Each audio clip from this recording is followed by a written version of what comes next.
Bonsoir à tous. Eh bien, prenons un instant ce soir pour continuer la lecture du livre Un mois avec nos amis, les âmes du purgatoire.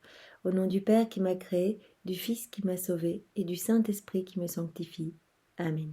Jésus, je me plonge en toi dans ta divine volonté, je m'unis à toi, je m'identifie à toi, je me fusionne en toi et je te donne vraiment le champ libre sur ma vie. Prends les commandes de mon existence et viens agir à partir de toute mon humanité que je t'offre ce soir en gage de mon amour pour toi, au nom de tous les hommes, de toutes les générations. Viens, Seigneur, viens t'installer dans mon âme et retire tout ce qui est mauvais, tout ce qui résulte de ma volonté propre, tout ce qui n'est ni toi, ni de toi, ni pour toi, tout ce qui te fait de la peine. Retire tout, Seigneur, et crée vraiment un espace pour que tu puisses t'y installer avec le Père, le Saint-Esprit, et que tu puisses t'y sentir bien, que tu puisses te sentir libre d'agir à partir de mon corps, de mes yeux, de mes paroles, de mes actions, de mes pas. Viens tout sanctifier par ta présence et marque-moi complètement du sceau de ta divine volonté. Viens maintenant et bien disposer nos âmes, nos intelligences pour que nous puissions recevoir l'enseignement de l'abbé Berlioz et que nous puissions comprendre l'urgence ici-bas et bien d'agir avec charité, amour, de t'aimer Seigneur, parce que nous n'avons que cette vie pour te louer, te bénir, te glorifier, t'adorer, que passer le temps de cette vie, eh bien le temps de la miséricorde est fini et le temps de la justice commence. Ces âmes du purgatoire ont besoin de notre aide parce qu'elles ne peuvent plus prier pour elles-mêmes. Alors Seigneur, vraiment éclaire nos consciences pour que nous puissions tout offrir pour ces âmes qui attendent vraiment dans la nostalgie de Dieu. Dispose-nous vraiment, Seigneur. Envoie-moi ton Esprit Saint, que je reste toujours bien, dans ta volonté. Alors nous avions vu hier que vraiment prier pour les âmes du purgatoire, c'est quelque chose qui glorifie la Trinité Sainte et qui vraiment rend heureux tout le ciel en fait. Vraiment tout le ciel est en joie, tous les saints sont exaltés. Et vraiment aujourd'hui, nous allons voir que voilà, que le deuxième motif eh bien de faire cette dévotion, c'est l'amour de notre Seigneur. Combien notre Seigneur aime ces âmes du purgatoire. Considérez que notre Seigneur Jésus-Christ a pour les âmes du purgatoire, comme pour toutes les âmes rachetées au prix de son sang, un amour infini. Chacune peut dire « Il m'a aimé et s'est livré pour moi ». Et s'il y a des mesures et des degrés dans l'infini, il doit les aimer plus que nous encore, parce que confirmées en grâce, ne pouvant plus pécher, elles ne l'offenseront plus jamais, et parce que elles le bénissent et le chérissent plus tendrement que nous. Eh bien nous, le Seigneur nous aime infiniment avec un amour inconditionnel, il est prêt à nous pardonner. Voilà, chaque fois que nous revenons et que nous demandons pardon, le Seigneur vraiment nous nettoie en profondeur par une douche de lumière. Il nous aime chacun individuellement autant que tous les autres réunis. Mais pour les âmes du purgatoire, eh bien, puisque ces âmes ne l'offensent plus, que ces âmes sont devenues saintes, puisqu'au moment de leur mort, eh bien, elles ont vu la lumière, et que dès qu'elles ont choisi la lumière plutôt que les ténèbres, elles ont vu l'amour de Dieu, elles ont vu le Seigneur, et elles ont été purifiées en profondeur. Alors elles ont dû, bien sûr, aller au purgatoire pour expier les conséquences de leurs péchés, mais elles ont vraiment été nettoyées, elles sont vraiment devenues saintes. Et donc, elles n'offensent plus le Seigneur. Elles ont vraiment conscience que cette justice est indispensable. Et toute la journée, elles louent, elles bénissent, elles adorent. Et donc, le Seigneur en est d'autant plus touché. Il aime profondément ces âmes vraiment toutes pures qui ne font que prier et qu'adorer tout le temps. Oui, n'en doutons pas. Les yeux et le cœur du miséricordieux Jésus sont sans cesse attachés sur ces martyrs d'outre-tombe, sur nos frères les morts. Loin de les oublier, de les délaisser dans les souffrances, on peut dire qu'ils souffrent en quelque sorte en eux. Bien oui, le Seigneur attend que ces enfants-là qui sont en purgatoire puissent revenir à lui. Et donc il souffre avec ces âmes qui doivent subir ces flammes du purgatoire, qui souffrent de tous ces remords, de ne pas avoir agi avec charité et amour sur la terre, de ne peut-être d'avoir vécu de manière complètement dissociée de la divine volonté, de ne pas avoir honoré, béni, loué pendant ce temps d'exil ici-bas.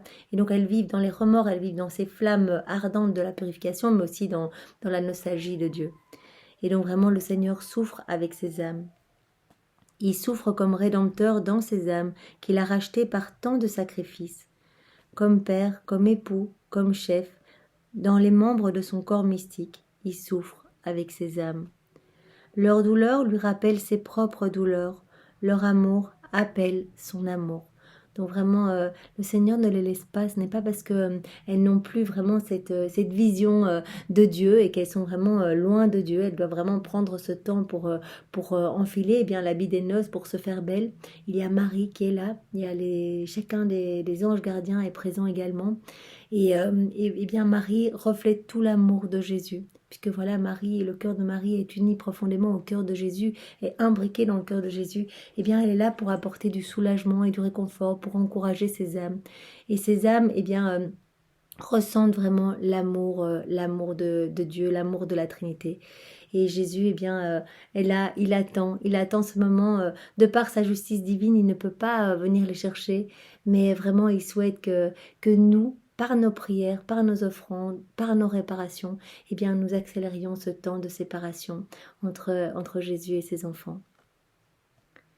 S'il pouvait mourir, il mourrait encore pour payer leurs dettes et leur ouvrir la porte du paradis.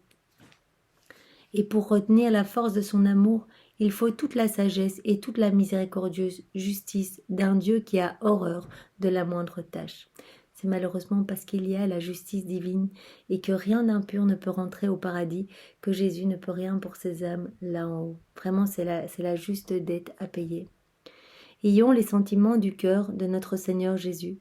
Comme lui, aimons nos frères de l'Église souffrante, aimons-les tendrement à cause de leur sainteté et de la durée de leurs tourments.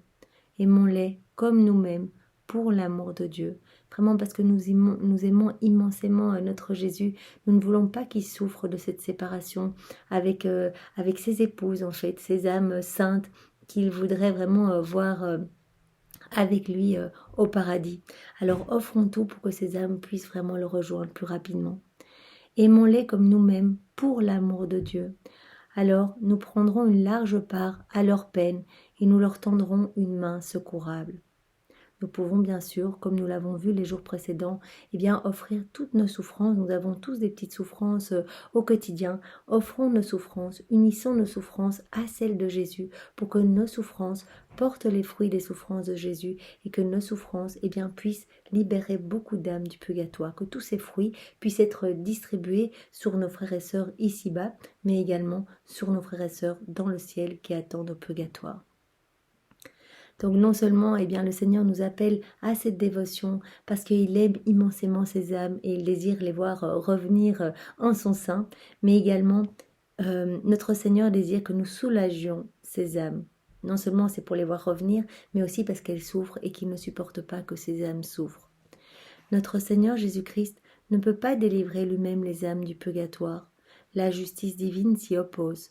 Mais du tabernacle où l'amour le rend captif, il incite tous les fidèles de la terre à prier pour ces âmes, à faire descendre le rafraîchissement et la paix dans le lieu de l'expiation.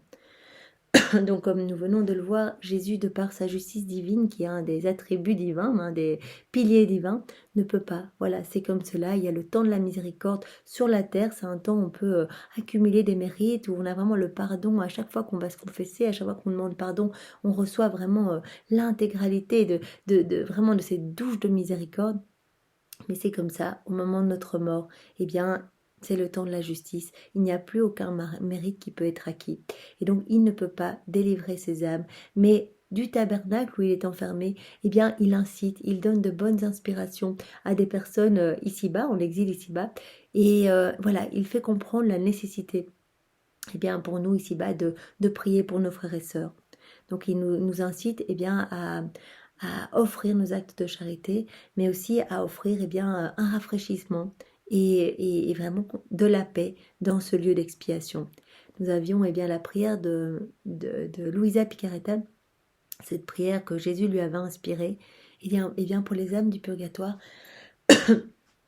que voilà, quand elle faisait cette prière, eh bien elle avait pu voir que voilà un de ses confesseurs qui était mort eh bien quelques mois avant lui était apparu, il lui avait dit mais En fait, c'était magnifique cette prière. Vraiment, tu m'as retiré de nombreuses années d'expiation. Et vraiment, j'ai ressenti un bain d'amour, un rafraîchissement magnifique. Parce qu'il faut savoir que vraiment, ces âmes sont plongées dans un feu dévorant qui vient vraiment purifier en profondeur toutes les conséquences des péchés. Et donc, vraiment, cette prière, c'est Jésus. Je viens maintenant plonger toutes les âmes du purgatoire et en particulier, vous pouvez dire, voilà, les personnes que vous connaissez et qui sont décédées, vos proches, votre parenté. Et nous venons plonger toutes ces âmes du purgatoire dans un grand bain de ton amour, de tes mérites, de ton sang, de ta divinité, de ta volonté, de ton humanité. Et que toutes ces âmes soient vraiment purifiées, embellies, rafraîchies et qu'elles puissent plus rapidement te rejoindre. Et vraiment, ça, c'est une prière qui est puissante parce que nous offrons à ces âmes un bain comme une immersion dans le divin, dans le Seigneur.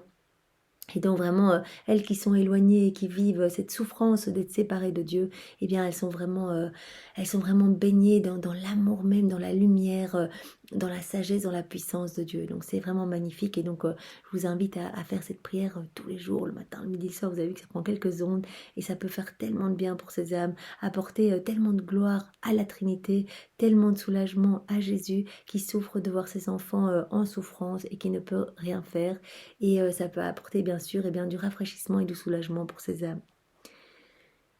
Il dit un jour à Sainte Gertrude, donc Jésus s'est adressé à Sainte Gertrude et lui a dit « Toutes les fois que vous délivrez une prisonnière, cela m'est aussi agréable que si vous me rachetiez moi-même de la captivité, et je saurais bien vous en récompenser. » Donc Jésus dit « Eh bien, toutes les fois où vous priez pour des âmes du purgatoire et qu'il y a une âme qui peut venir vers moi, ça me fait tellement plaisir que c'est vraiment comme si c'est moi que vous libériez.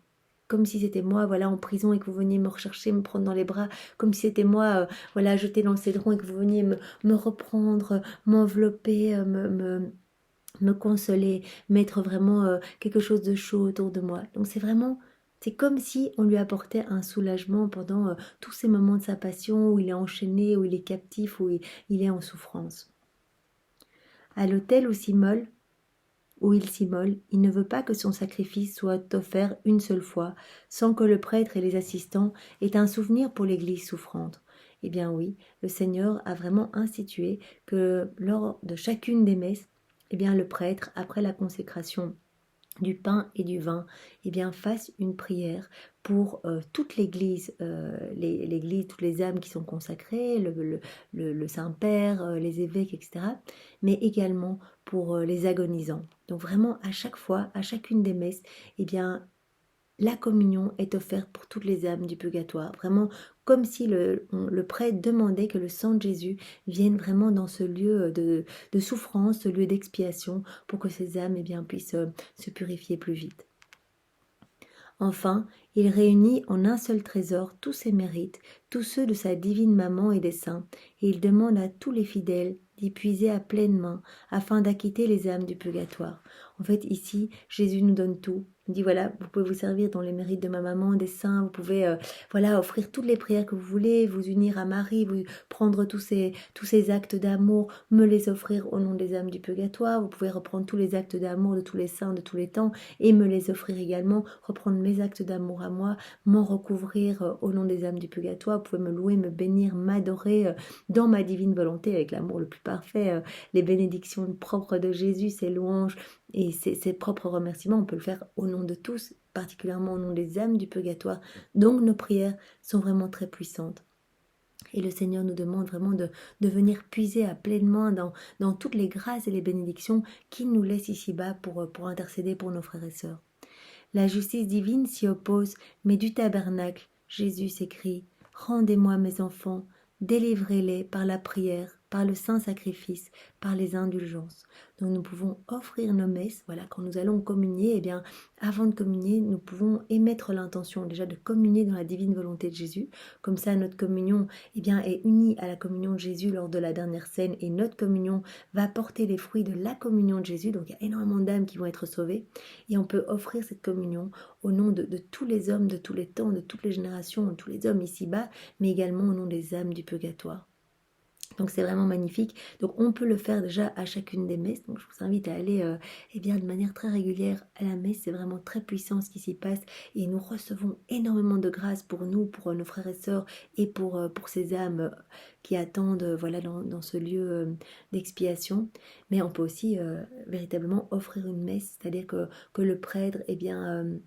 vraiment au moment de la consécration du pain et du vin, eh bien, prononce vraiment que cette messe est offerte pour ce défunt. On peut même offrir une messe pour une personne encore vivante ici-bas. Donc c'est vraiment magnifique et c'est très puissant. C'est vraiment très puissant. C'est vraiment le sang de Jésus qui vient décaper dans les âmes qui attendent là-haut, qui attendent pendant ce temps terriblement long que les conséquences de leur péché soient nettoyées. Eh bien c'est le sang de Jésus qui va venir vraiment décaper ces âmes. Donc voilà. Donc on peut également offrir nos indulgences. Par exemple, aujourd'hui, c'est la fête du Christ roi, notre Seigneur. Et donc aujourd'hui, eh bien, voilà, si nous avons été à la messe, que nous nous sommes confessés, que nous avons communié, que nous avons vraiment souhaité ne plus offenser le Seigneur, vraiment avec une profonde contrition, que nous avons également prié pour le Saint-Père, eh bien, nous avons eu droit à une indulgence plénière. Aujourd'hui, il y avait une indulgence plénière. Peut-être que si vous avez communié aujourd'hui, que vous n'avez pas eu le temps de vous confesser parce que vous ne saviez pas qu'il y avait cette indulgence plénière qui était offerte aujourd'hui, eh bien vous pouvez le faire encore demain, je pense qu'il y a 24 heures, et prenez cette indulgence plénière et offrez-la pour une âme du purgatoire. Le Seigneur vous rendra cet acte de charité et vous imaginez une âme qui attend là, qui est dans la souffrance. Nous, même une seconde, une microseconde dans le feu, on serait déjà dans une torture pas croyable. Alors ces âmes qui attendent parfois depuis des centaines d'années, eh bien offrons cette indulgence pour vraiment l'âme la plus oubliée du purgatoire. Donc ça c'est vraiment magnifique et donc voilà le Seigneur nous dit voilà offrez vos indulgences, ça me fait immensément plaisir, ça me glorifie et vraiment il n'y a rien qui me fait plus plaisir que quand un de mes enfants qui est en souffrance peut venir voilà me rejoindre au paradis. Il y a également beaucoup d'indulgences partielles, c'est-à-dire par exemple 100 jours, 100 jours eh bien, où le purgatoire est raccourci de 100 jours par exemple. Et si on embrasse, il faut regarder exactement, mais par exemple la croix du pardon dont je vous ai parlé l'autre jour, eh bien je sais qu'il y a des indulgences partielles attachées à la dévotion de cette croix. Donc voilà, si tous les jours on embrasse cette croix avec amour, en promettant au Seigneur qu'on ne va plus l'offenser et qu'on demande vraiment le pardon de nos péchés, eh bien je sais qu'il y a également des indulgences partielles, c'est-à-dire voilà, que le temps de purgatoire est plus court et nous pouvons offrir cela tous les jours. Ici-bas, ça ne nous demande rien comme effort d'aimer le Seigneur, d'embrasser notre croix, d'aller l'adorer. Nous pouvons offrir toutes nos adorations, toutes les fois où nous allons nous mettre à genoux devant le Saint-Sacrement. Eh bien Jésus, nous t'offrons cette adoration au nom des âmes du purgatoire et nous t'adorons dans ta divine volonté pour que cette adoration soit parfaite et soit vraiment ton adoration à toi, Seigneur. À chaque fois que nous faisons le chapelet de la Divine Miséricorde, offrons ce chapelet eh bien, au nom de tous les agonisants et au nom de toutes les âmes du purgatoire. À chaque fois eh bien, que nous faisons, je ne sais pas si vous faites pardon, les 7 patères et les 7 ave de Sainte Brigitte, eh bien, offrons tout le sang de Jésus, toutes ses plaies, toutes ses souffrances pour l'expiation des péchés des âmes du purgatoire et de tous les hommes ici-bas. Si nous faisons eh bien, le chapelet au précieux sang, nous pouvons également offrir ce chapelet au nom des âmes du purgatoire et pour l'expiation de nos péchés, des péchés des personnes qui nous sont proches, etc. Donc nous pouvons élargir chaque fois pour les âmes du purgatoire. Nous pouvons également faire le chapelet du précieux sang de Barnabas. Voilà, il y a multitude, les 15 oraisons de Sainte Brigitte, nous pouvons vraiment chaque fois tout offrir et adapter pour demander chaque fois que le sang de Jésus eh bien, vienne purifier eh bien, tel type de péché. Voilà, si c'est par exemple le sang qui a coulé de son chef sacré, eh bien ce sang va expier tous les péchés d'orgueil, les péchés de la pensée. Si c'est le sang eh bien, qui a coulé lors de la flagellation, eh bien ce sang peut être offert au Père éternel pour expier tous nos péchés contre la pureté, nos péchés de la chair, les nôtres, nos proches, mais aussi tous ces péchés des âmes du purgatoire.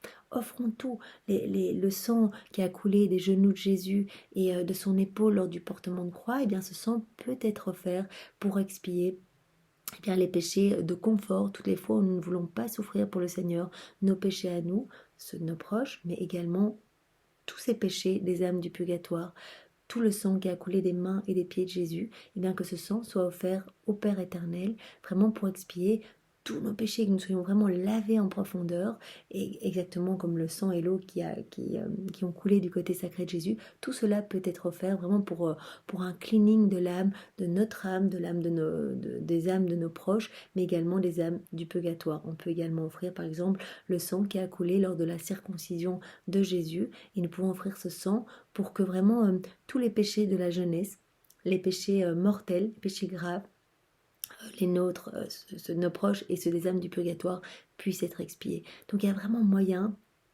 tout au long de nos prières, de chaque fois inclure ce que le Seigneur nous promet comme nettoyage de notre âme, de le demander également pour les âmes du purgatoire. Mais vraiment, il faut y penser parce que ces âmes, ça va leur apporter un immense soulagement. Et pour nous, c'est pas grand-chose de prier pour ces âmes. Ici, on a vraiment toutes les facilités, nous avons les inspirations, le Seigneur nous donne les grâces, les bénédictions de le faire. Il va venir dégager notre emploi du temps pour que nous arrivions à venir l'adorer, à le prier. Nous pouvons offrir le rosaire. Si nous n'avons pas le temps de faire le rosaire, nous pouvons offrir nos prières. Si nous n'avons pas le temps de faire un chapelet, nous pouvons offrir tous nos actes faits dans la divine volonté qui sont, rappelons-nous, comme des prières.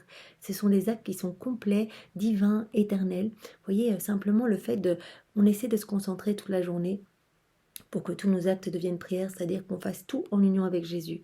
Je mange en ta divine volonté, Seigneur, et je t'offre tous les fruits de cette action que tu vas venir faire en moi, pour l'expiation de mes péchés, pour que plein d'hommes soient sauvés, plein d'âmes se convertissent, reviennent à toi, mais surtout pour les âmes du purgatoire. C'est vraiment à chaque fois, chaque acte fait dans la divine volonté, offrez cet acte pour les âmes du purgatoire, parce que cet acte, c'est ce qu'il y a de plus parfait. Jésus l'a dit, c'est ce qui apporte louange, adoration, bénédiction. C'est vraiment, nous offrons l'amour même de Jésus, les louanges même de Jésus, les bénédictions même de Jésus. Donc c'est magnifique, ça glorifie, mais de manière parfaite, la Trinité. Pour un tout petit acte fait en union avec Jésus. Donc si nous offrons ce petit acte au nom des âmes du purgatoire, vous imaginez bien que ces âmes vont vraiment expier de manière très très rapide leur purgatoire. Donc c'est vraiment magnifique. Donc le Seigneur continue, hâtez le moment où il me sera donné de les couronner dans la gloire et de les inonder d'un torrent de délices. Donc il nous demande, puisque lui ne peut pas, de par sa justice, agir, il nous demande d'agir, de faire valoir sa miséricorde que nous pouvons obtenir encore ici-bas, au nom de ces âmes. Pour exciter notre charité, il ne cesse de nous répéter ce qu'il disait à ses disciples. Donc Jésus n'arrête pas de nous donner de bonnes inspirations pour que nous devenions de plus en plus charitables, pleins d'amour, parce que chaque acte d'amour vraiment qui est offert au nom des âmes du purgatoire, c'est magnifique en termes de nettoyage de l'âme. Et il nous répète ce qu'il disait à ses disciples en leur parlant des pauvres. Tout ce que vous ferez pour le moindre d'entre eux, je le regarderai comme fait à moi-même. Donc le Seigneur nous le dit partout dans les évangiles.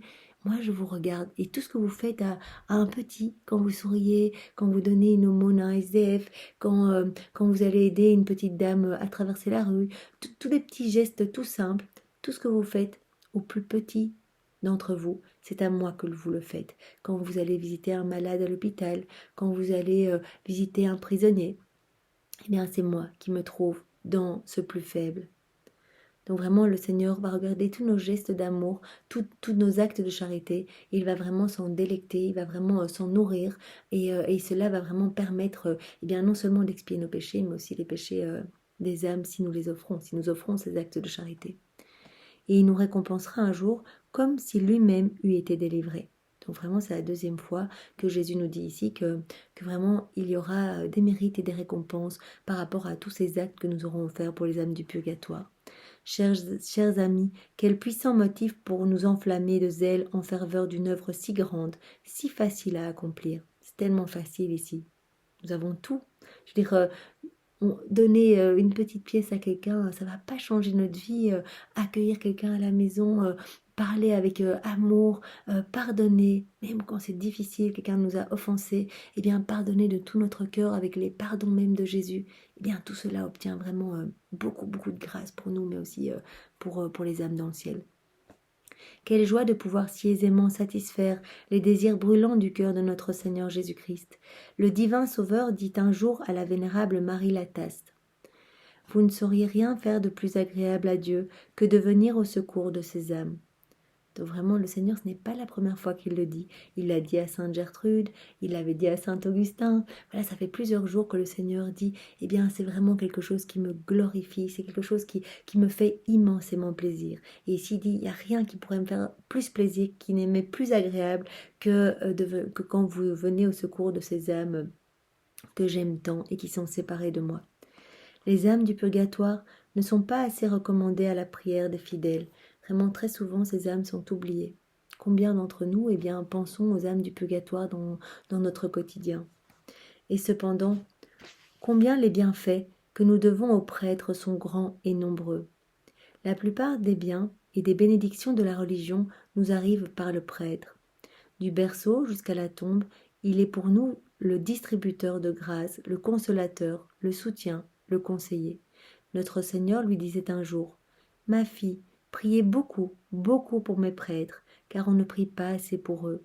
Les fidèles oublient trop qu'il est de leur devoir de prier pour les prêtres, qui sont leurs pères par rapport à leur salut. » Vraiment, le prêtre a une puissance infinie de par ses prières. Vraiment, quand il consacre la messe, etc., les prières d'un prêtre sont vraiment très très puissantes et vraiment arrivent directement dans le cœur de Dieu et ont vraiment beaucoup de poids pour la libération des âmes du purgatoire. Donc vraiment, nous devons prier pour aussi que les prêtres soient dignes de leur mission, que toutes ces âmes qui ont promis fidélité, amour, consolation au Seigneur, eh bien, ne s'écartent pas du chemin et qu'elles continuent, eh bien, toutes ces âmes continuent leur prière pour les défunts, pour les âmes du purgatoire et pour nous tous encore en exil ici-bas. C'est pour cela que vraiment c'est important, nous avons pu le voir dans les 24 heures de la Passion, combien Jésus souffre parce que ces âmes qui lui sont consacrées très souvent l'abandonnent et il dit à Louisa, eh bien moi je suis toujours seule. En fait ces âmes mon premier amour et fidélité et voilà, elles se perdent dans les choses du monde, dans les jouissances du monde et elles m'oublient complètement et parfois certaines d'entre elles eh bien, ne croient même plus en ma présence dans le Saint-Sacrement et renouvellent le déicide au moment de la consécration. Donc Jésus souffre atrocement eh bien, de ces âmes qui devraient être ses sentinelles et qui devraient vraiment jouer le rôle vraiment de protectrice pour Jésus, venir et prier, amener eh bien, les brebis à lui, etc. Et qui très souvent, eh bien, non pas très souvent, mais quelquefois, le laisse complètement seul. Plus grande est la dignité d'une personne, plus grande aussi sa responsabilité, plus le jugement sera sévère. Puisque vraiment les prêtres ont une très très grande responsabilité d'amener eh bien, chacun de nous à Jésus, eh bien, s'ils manquent à leur mission, le jugement sera plus sévère pour les prêtres que pour des personnes qui ne connaissent pas Jésus et qui seront jugées finalement que sur leurs actes d'amour. Voilà pourquoi nombre de prêtres doivent aussi passer par le purgatoire. C'est pour cela qu'il y a quand même apparemment pas mal de prêtres, d'après Maria Simman, nous l'avions vu au tout début du mois, pas mal de prêtres qui sont au purgatoire. Et nous pouvons vraiment prier pour ces âmes consacrées qui se trouvent au purgatoire et que ces âmes eh bien, prie pour les âmes consacrées ici-bas. Vraiment qu'il puisse y avoir un échange de prières. Nous prions pour les âmes consacrées qui sont au purgatoire et ces âmes consacrées qui sont au purgatoire, eh bien, vont prier pour les âmes consacrées, les prêtres ici-bas. Prions donc pour leur libération afin que, parvenus dans la gloire du paradis, ils soient nos intercesseurs puissants auprès de Dieu. C'est toujours la même chose, les âmes du purgatoire ne peuvent plus rien pour elles-mêmes, mais elles peuvent prier pour chacun de nous, et encore plus quand elles vont pouvoir être libérées du purgatoire et arriver au pied du trône. Là, elles seront vraiment toutes proches de Dieu et elles vont pouvoir intercéder vraiment avec ferveur pour les âmes ici-bas qui auront offert leurs prières, leurs jeûnes, leurs sacrifices, leurs actes de charité pour leur libération. Voici maintenant un exemple. Dans une lettre écrite à une dame du monde, le père Lacordaire racontait qu'un paysan de Pologne, venant à mourir, fut placé par la justice divine dans les flammes de l'expiation. Sa pieuse épouse ne cessait de prier pour le repos de son âme. Ne croyant pas à ses prières assez efficaces, elle ne croyait pas que ses prières étaient vraiment entendues et efficaces, elle désira s'adresser au cœur de notre Seigneur Jésus-Christ et faire célébrer le saint sacrifice de la messe en son honneur. pour la délivrance de son mari qu'elle pleurait. Mais elle était pauvre et ne possédait pas le modeste honoraire qu'il est d'usage d'offrir pour la célébration de l'office divin.